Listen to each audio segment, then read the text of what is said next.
Sure. And we're down to under 10 minutes here. I wanted to shift a little bit into representation, Asian American representation. You're in Hollywood, where it's very important. I was talking to Jeff Yang, whose son Hudson was, of course, the star of Fresh Off the Boat, about some of these issues for a story last year. He said, "Look, the backlash against Asians during this pandemic was a real wake up call.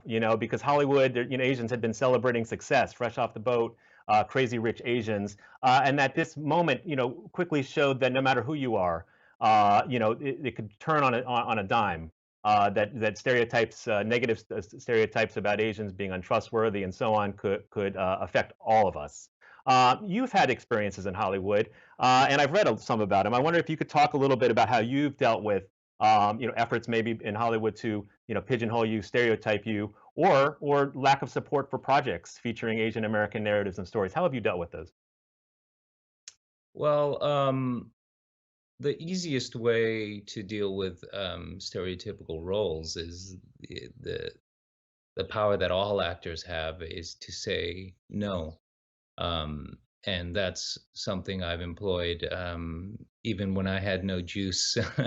When I was just starting out, I was so stupid. I said no to those roles. I just have always I think I always wanted to please 12-year-old me, which may explain the existence of this book. But I always wondered whether 12-year-old me would appreciate me doing this role or would be upset. And that's been kind of my very simple guiding principle. So that's the one thing you can do. Yeah, you have there's certainly gatekeepers still exist, and I don't